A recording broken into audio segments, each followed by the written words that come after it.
Are study CTET point YouTube channel पर एक बार फिर से आप सभी का स्वागत है। आज की इस वीडियो में हम लोग संवेग के बारे में अध्ययन करेंगे, जिसे अंग्रेजी में इमोशन बोलते हैं। यह टॉपिक हमारा बीएड, डीएलएड एवं सीटेट जैसे एग्जामों के लिए बहुत ही महत्वपूर्ण टॉपिक है। मैं राजन कुमार रोशन, मैं आप सबको अपने YouTube channel are study CTET point के माध्यम से इस वीडियो में संवेग के बारे में बताऊँगा। तो चलिए, सबसे पहले वीडियो को स्टार्ट करने से पहले इस वीडियो के आउटलाइन की ओर अगर हम लोग नज़र डालें तो इस वीडियो के अंतर्गत हम लोग सबसे पहले जानेंगे कि संवेग किसे कहते हैं, उसका अर्थ क्या है, संवेग की परिभाषा क्या है, साथ ही साथ संवेग कितने प्रकार के होते हैं और मैकडूगल के अनुसार संवेग के 14 प्रकार कौन कौन से हैं। इन सारे चीज़ों को हम लोग इस वीडियो के अंतर्गत जानेंगे। तो वीडियो बहुत ही इंटरेस्टिंग होने वाली है, इसीलिए लास्ट तक जरूर देखिएगा, आपको सारे चीज़ जो है आसानी से समझ में आ जाएगी। तो चलिए, सबसे पहले हम लोग अगर बात करें संवेग का अर्थ, देखिए मैं एक चीज़ और आपको क्लियर कर दूं कि संवेग और संज्ञान, एक तो ये संवेग जो आज के इस वीडियो में अभी आप देख रहे हैं और दूसरा है संज्ञान, ये दोनों टॉपिक बहुत ही महत्वपूर्ण है। मैं दोनों टॉपिक का अलग से वीडियो बनाया हूँ।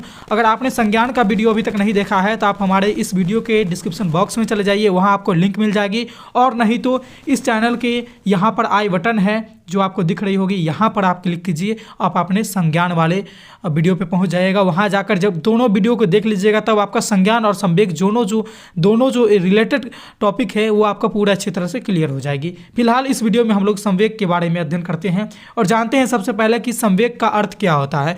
तो देखिए, संवेग जो है यह हमारा अंग्रेजी वर्ड इमोशन का हिंदी रूपांतरण है। अंग्रेजी में संवेग को इमोशन बोला जाता है और इसी का हिंदी रूपांतरण संवेग है।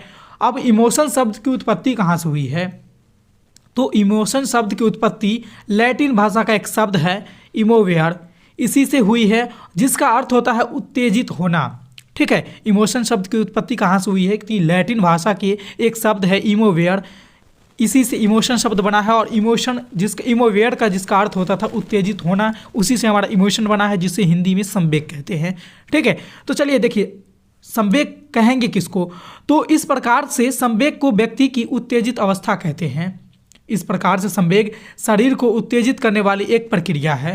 देखिए, शरीर को उत्तेजित करने वाली एक अवस्था होती है जिसे हम लोग संवेग कहते हैं। जैसे मान लीजिए कोई बच्चा है, वो अपने एग्ज़ाम में पास कर जाता है, जो आप तस्वीर में अच्छे से देख पाइएगा यहाँ पर कि एक बच्चे हैं जिसके हाथ में लिखा हुआ है कि पास फर्स्ट ग्रेड, वो अपने फर्स्ट ग्रेड से अपने एग्ज़ाम को क्वालिफाई कर गया है। तो उसकी खुशी देख लीजिए, वो कितना उत्तेजित हो चुका है। यहाँ पर इतने उत्तेजित है कि इसके आँख से खुशी के आंसू भी बह रहे हैं। तो यही होती है अवस्था हमारा संवेग। यहाँ पर बच्चे देखिए उत्तेजित हो गया, पहले वो सामान्य था, लेकिन जैसे ही उसे किसी ने कहा या फिर खुद ब खुद वो देखा कि मैं एग्ज़ाम पास कर गया हूँ, वो भी अच्छे नंबर से, अच्छे ग्रेड से, तो उसे खुशी की ठिकाना न रही, उसके सामान्य अवस्था में परिवर्तन हो गया और उसका जो ऐसा सिचुएशन आ गया कि वो इसमें ज़्यादा खुशी वाले माहौल आ गया और वह उत्तेजित हो गया। उसके आँख से खुशी का आंसू भी बह रहे हैं, जो कि आप तस्वीर में अच्छे से देख पा रहे हैं। तो यह जो अवस्था होती है, यही अवस्था हमारा संवेग कहलाती है।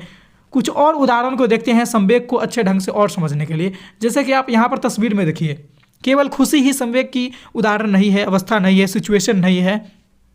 वही एक दूसरी लड़की है जो यहाँ पर हाथ में उसके पास कागज़ है, हो सकता है उसके रिजल्ट शीट हो, उसके मार्कशीट हो, उसमें अपने नंबर को कम देख करके वो दुखित हो रही है, जिसके आँख से यहाँ पर दुख के आंसू निकल रहे हैं।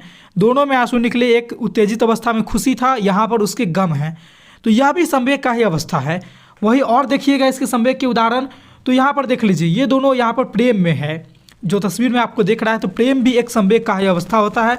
साथ ही साथ यहाँ पे देखिए, इस इमेज को देखिए, ये जो लड़की है ये एकदम आश्चर्यचकित है कि किसी भी एक खूब आश्चर्य वाले चीज़ इसके सामने नज़र आ गई हो कि ये कैसे हो सकता है, मतलब इतना सुंदर दृश्य हो सकता है, कोई बहुत ही आश्चर्यचकित करने वाला कोई ऐसा काम किया होगा किसी व्यक्ति ने, जिसे देख करके ये देखिए गाल पे हाथ है, इसका आँख के खुले और मुंह खुले के खुले रह गया कि इतना ये कैसे हो सकता है, या फिर ये खुद से कोई ऐसा काम किया होगा जो बहुत ही आश्चर्य करने वाली हो। तो ये सोच रहे हो कि ये कैसे हो सकता है, यहाँ पर बहुत ज़्यादा वो आश्चर्य में है। तो यह भी जो अवस्था होती है, यह भी हमारा इमोशन का ही अवस्था है, संवेग का ही एक पार्ट है ये। ठीक है, वही दूसरी तरफ आप देखेंगे कि ये भूख लगा हुआ है एक बच्चे को। तस्वीर में आप देखिए यहाँ पर कि ये एक नन्हा सा बच्चा है, इसके हाथ में रोटी के टुकड़े हैं और यह भूख की अवस्था को दर्शा रहा है। तो भूख की अवस्था जो है यह भी हमारा संवेग के अंतर्गत आते हैं। यानी कि इतने चीज़ होने, तस्वीर देखने के बाद हम एक निष्कर्ष पे पहुंच सकते हैं कि वैसी अवस्था जो हमारे सामान्य अवस्था को कहीं ना कहीं प्रभावित करती है वो हमारे संवेग की अवस्था कहलाती है। जैसे कोई मनुष्य सामान्य जिंदगी जी रहा होता है, अचानक से उसकी ज़िंदगी में कोई खुशी आई तो उत्तेजित हो गया, कोई गम आ गया फिर भी उसकी अवस्था में परिवर्तन आ गया, कोई आश्चर्य वाली चीज़ को देख लिया फिर भी उसकी अवस्था में परिवर्तन होगा, वो किसी प्रेम में है फिर भी उसकी अवस्था में परिवर्तन है, उसे भूख लग गई तो फिर भी उसकी अवस्था में परिवर्तन है। आप खुद भी एहसास कर रहे होंगे कि जब आपको भूख लगती है तो एक अजीब सी बेचैनी होने लगती है कि मुझे भूख लगी है, मुझे खाने की ज़रूरत है।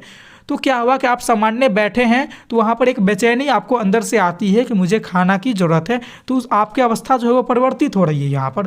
तो ये सारे के सारे जो अवस्था हैं जिसमें चेंजेज आती है ये आते हैं हमारे संवेग के अंतर्गत। ठीक है, अब चलिए हम लोग संवेग को परिभाषित कैसे करेंगे। तो देखिए, मनुष्य अपने दैनिक जीवन में प्रत्येक दिन जिंदगी में सुख दुख, क्रोध, प्रेम, घृणा आदि का अनुभव करता है और मनुष्य ऐसा व्यवहार किसी उत्तेजना की अवस्था में करता है और यह अवस्था संवेग कहलाती है। यानी आपको मैंने जितने भी सारे अवस्था को बतलाया वे सारे के सारे अवस्था संवेग के अंतर्गत आएंगे। अब चलिए हम लोग देखते हैं कुछ संवेग की परिभाषा जो हमारे मनोवैज्ञानिक ने दिए हैं उस पर एक नज़र डालते हैं। तो वुडवर्ड के अनुसार संवेग व्यक्ति की उत्तेजित दशा है। वहीं दूसरे मनोवैज्ञानिक है हमारे ड्रवर, वे कहते हैं कि संवेग प्राणी की एक जटिल दशा है जिसमें शारीरिक परिवर्तन, भावना के कारण उत्तेजित दशा और एक निश्चित प्रकार का व्यवहार करने की आवृत्ति निहित होती है, प्रवृत्ति निहित होती है। ठीक है, अगला जो मनोवैज्ञानिक है वे है हमारे J.S. रॉस। वे कहते हैं कि संवेग चेतना की वह अवस्था है जिसमें ऋणात्मक तत्व की प्रधानता होती है। ठीक है, तो ये अपने अपने विचार दिए, सभी मनोवैज्ञानिक ने संवेग को अलग अलग ढंग से परिभाषित किया है, बट निष्कर्ष एक ही निकल रहा है कि हमारे अवस्था में कहीं ना कहीं परिवर्तित कर रहा है, वे सारी चीज़ें संवेग कहलाएगी। ठीक है, चलिए अब हम लोग आगे बढ़ते हैं संवेग की प्रवृत्ति की ओर कि संवेग किस ढंग की होती है। तो देखिए, हम में से प्रत्येक व्यक्ति जो है अपने अच्छे और बुरे अनुभवों को प्रतिदिन अनुभव करता है। उसमें से कुछ ऐसे अनुभव होंगे जो अच्छे रहेंगे, कुछ ऐसे अनुभव है जो बुरे रहते हैं। तो सारे अनुभव को प्रतिदिन अनुभव करता है। तो संवेग का उदाहरण ये होता है खुशी होना, दुखी होना, उदास होना, शर्मिंदा होना इत्यादि, किसी से घृणा हो जाना, प्रेम हो जाना, ये सारे के जो अवस्था है ये हमारे प्रकृति जो है ये सभी के सभी संवेग के अंतर्गत आते हैं। ठीक है, जैसे देख लीजिए इमोजी में आप, यहाँ पर कोई बालक है बहुत ज़्यादा खुशी हो रहा है तो यह भी हमारा संवेग का अवस्था है, प्रकृति है। वही दूसरा देखिए, ये सैड है, उदास है, यह भी संवेग की ही प्रकृति है।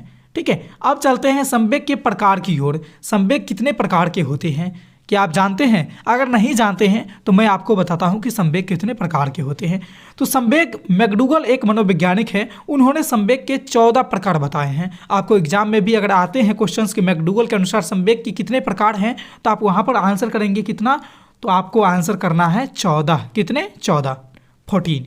मैकडूगल के अनुसार संवेग के 14 प्रकार होते हैं। इमोशन के 14 टाइप्स होते हैं मैकडूगल के अनुसार। वो कौन कौन से टाइप्स हैं उसको चलिए बारीकी से एक एक करके हम लोग देखते हैं। उन्होंने बताया है, जैसे देखिए यहाँ पर भय, क्रोध, घृणा, आश्चर्य, वात्सल्य, विषाद, इसकी मूल प्रवृत्ति भी उन्होंने बताया है। मूल प्रवृत्ति उन्होंने बताया है, ये देखिए, पलायन, युस्ता, निवृत्ति, जिज्ञासा, शिशु रक्षा, शरणागति। वही और इसके आगे है, आप यहाँ पर देख पा रहे हैं कि संरचनात्मक भावना, स्वामित्व की भावना, एकाकीपन, कामुकता, श्रेष्ठता की भावना, आत्महीनता, भूख, आमोद, ये सारे के सारे जो चीज़ें बताई है 14, 1 से लेकर के 14 आप यहाँ पर देख रहे हैं, 1 से स्टार्ट है 14 पे जाके ख़त्म हो रही है।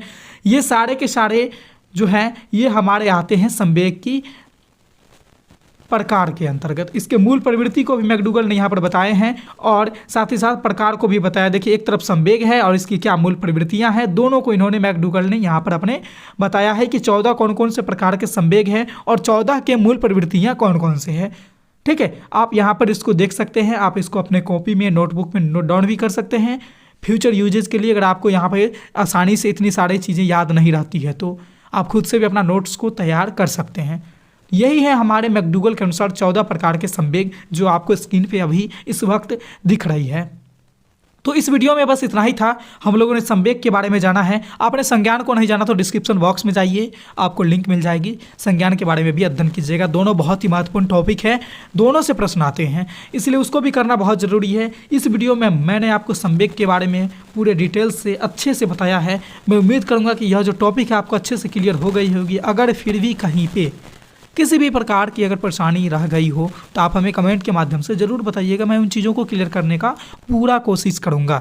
इस वीडियो में बस इतना ही था, फिर मिलते हैं अगले वीडियो में नए टॉपिक के साथ। तब तक के लिए आप देखते रहिए हमारे channel RKR study CTET point को। धन्यवाद।